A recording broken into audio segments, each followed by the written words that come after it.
നമസ്കാരം, എൻ്റെ പേര് രശ്മി. ഞാൻ SVT ഹോസ്പിറ്റലിലെ ചൈൽഡ് ഡെവലപ്മെൻറ്റ് തെറാപ്പിസ്റ്റാണ്. നമുക്കറിയാം ഈ വരുന്ന മാർച്ച് 25 ഡൗൺ സിൻഡ്രോം ഡേ ആയിട്ട് സെലിബ്രേറ്റ് ചെയ്യുന്നു. അപ്പോൾ എന്താണ് ഡൗൺ സിൻഡ്രോം, അല്ലെങ്കിൽ എന്തുകൊണ്ടിട്ടാണ് നമുക്ക് ഈ മാർച്ച് 21 ഒരു ഡൗൺ സിൻഡ്രോം ഡേ ആയിട്ട് നമ്മൾ സെലിബ്രേറ്റ് ചെയ്യുന്നത് എന്നതിനെ പറ്റിയിട്ടാണ് ഞാൻ ഇവിടെ സംസാരിക്കുന്നത്.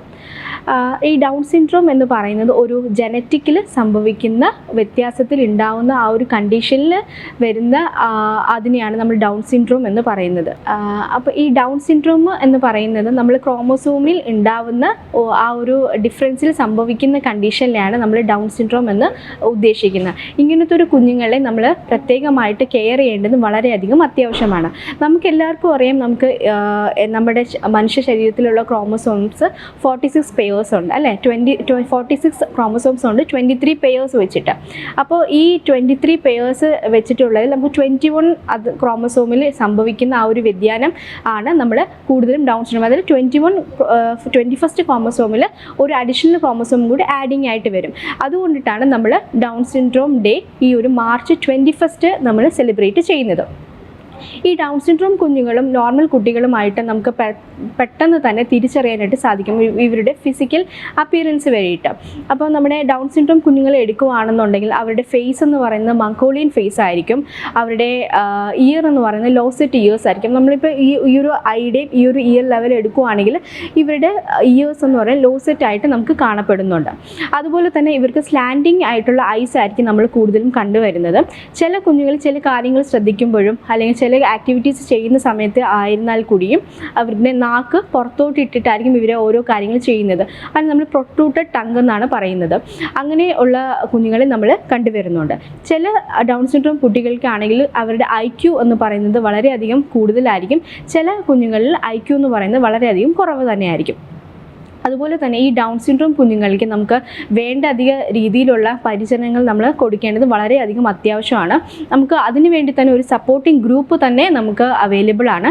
ഈ സപ്പോർട്ടിംഗ് ഗ്രൂപ്പിൽ ഉള്ള ആൾക്കാർ എന്ന് പറയുന്നത് പീഡിയാട്രീഷ്യൻ ഉൾപ്പെടുന്നുണ്ട്, speech therapist, occupational therapist, developmental therapist. ഇവരെല്ലാം ചേർന്ന് നിന്നിട്ടാണ് നമുക്ക് ഈ കണ്ടീഷനുള്ള കുട്ടികളെ നമ്മൾ കൂടുതലായിട്ടും അവരുടെ സ്വന്തം കാര്യങ്ങൾ ചെയ്യാനുള്ള എബിലിറ്റി നമ്മൾ ഉണ്ടാക്കി കൊടുക്കുകയാണ് നമുക്ക് ഫസ്റ്റ് ഓഫ് ഓൾ വേണ്ടത്.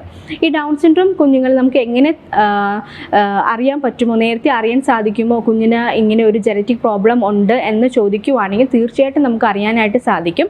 അമ്മയുടെ ഗർഭപാത്രത്തിൽ ഉള്ള സമയത്ത് തന്നെ നമുക്കറിയാം അനോമലി സ്കാൻ അങ്ങനത്തെ സ്കാനിങ് ഒക്കെ ചെയ്യുന്നുണ്ട്. അതേ സമയം തന്നെ നമുക്ക് ആ സ്കാനിങ്ങിലൂടെ നമുക്ക് അറിയാനായിട്ട് സാധിക്കും കുഞ്ഞുങ്ങൾക്ക് എന്തെങ്കിലും ജനറ്റിക് ഇഷ്യൂസ് ഉണ്ടോ ഇല്ലയോ എന്നുള്ളത്. അൾട്രാസൗണ്ട് സ്കാൻ വഴി, അതുപോലെ തന്നെ ചില ബ്ലഡ് ടെസ്റ്റുകൾ, XXX ടെസ്റ്റ്, അങ്ങനത്തെ ബ്ലഡ് ടെസ്റ്റ് വഴിയും നമുക്ക് കുഞ്ഞിന് എന്തെങ്കിലും ജനറ്റിക് ആയിട്ടുള്ള പ്രശ്നമുണ്ടോ ഇല്ലയോ എന്നുള്ളത് നമുക്ക് കൺഫേം ചെയ്യാനായിട്ട് സാധിക്കുന്നതും വളരെ ഇപ്പോൾ അവൈലബിൾ ആണ്. അതുപോലെ തന്നെ ഡോക്ടേഴ്സ് അറിഞ്ഞു കഴിഞ്ഞാൽ ഫസ്റ്റ് നമുക്ക് പാരൻസിന് ഒരു കൗൺസിലിംഗ് ആണ് കൊടുക്കേണ്ടത്.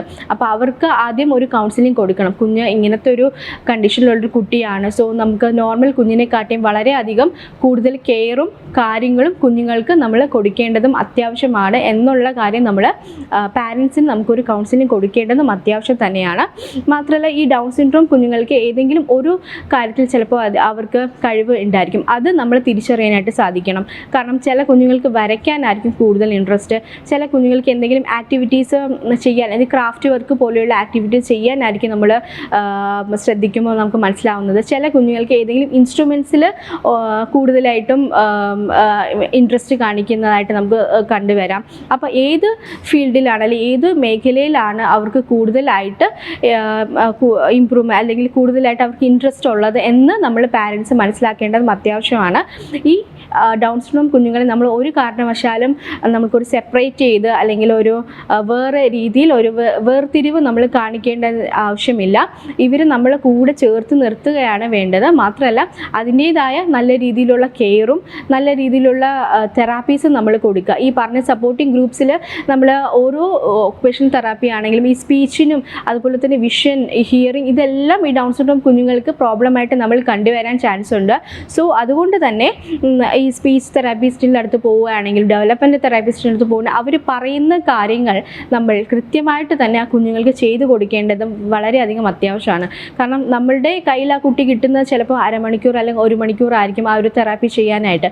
പക്ഷേ ബാക്കിയുള്ള ടൈമെല്ലാം കുഞ്ഞ് വീട്ടിലായിരിക്കും അല്ലെ, പാരൻസുമായിട്ടായിരിക്കും കൂടുതൽ മിംഗ്ലിംഗ് ഉള്ളത്.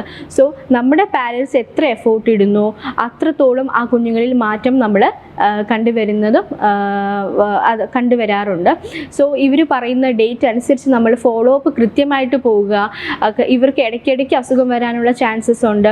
സോ ഈ കറക്റ്റ് ഫോളോ അപ്പ് ഡേറ്റ് തരുന്ന ടൈമിൽ നമ്മളിപ്പോൾ 1 മന്ത് പോയില്ല എന്നുണ്ടെങ്കിൽ പിറ്റേ മാസം പോകുമ്പോൾ ചിലപ്പോൾ ഒരു ഡിലേ കണ്ടുവരാം. പക്ഷേ ആ ഒരു ഇപ്പോൾ വയ്യ അങ്ങനെ എന്തെങ്കിലും ഒരു കണ്ടീഷൻ കുഞ്ഞിനുണ്ടെന്നുണ്ടെങ്കിൽ അത് മാറിക്കഴിഞ്ഞാൽ എഗെയിൻ നമ്മൾ ഈ തെറാപ്പി റീകണ്ടിന്യൂ ചെയ്യണം എന്നുള്ളതാണ് ഫസ്റ്റ് ഓഫ് ഓൾ മനസ്സിലാക്കേണ്ടത്. നമ്മളൊരു ബ്രേക്ക് വന്നു കഴിഞ്ഞാൽ ഈ കുഞ്ഞുങ്ങൾക്ക് നമുക്ക് ആദ്യം മുതൽ ഉള്ള തെറാപ്പീസ് നമുക്ക് എപ്പോഴും തുടങ്ങുമ്പോൾ ഇവരുടെ ഡെവലപ്മെൻറ്റൽ മൈൽ സ്റ്റോൺസിൽ ഡിലേ വന്നുകൊണ്ട് തന്നെ ഇരിക്കും. സോ ഡെവലപ്മെൻറ്റൽ മൈൽ സ്റ്റോൺസ് കറക്റ്റായിട്ട് അച്ചീവ് ചെയ്യണം എന്നുണ്ടെങ്കിൽ ഓരോ മന്തിലും ഉള്ള ഡെവലപ്മെൻറ്റിൻ്റെ കാര്യങ്ങൾ പറഞ്ഞു തരുന്ന രീതിയിൽ അമ്മമാർ അല്ലെങ്കിൽ പാരൻസ് വീട്ടിൽ ചെയ്തു കൊടുക്കേണ്ടത് വളരെയധികം അത്യാവശ്യമാണ്. ഞാൻ വളരെ കുറച്ച് കാര്യങ്ങളാണ് ഡൗൺ സിൻഡ്രോമിനെ കുറിച്ച് പറഞ്ഞത്. മനസ്സിലായി കാണുമെന്ന് വിശ്വസിക്കുന്നു. Thank you.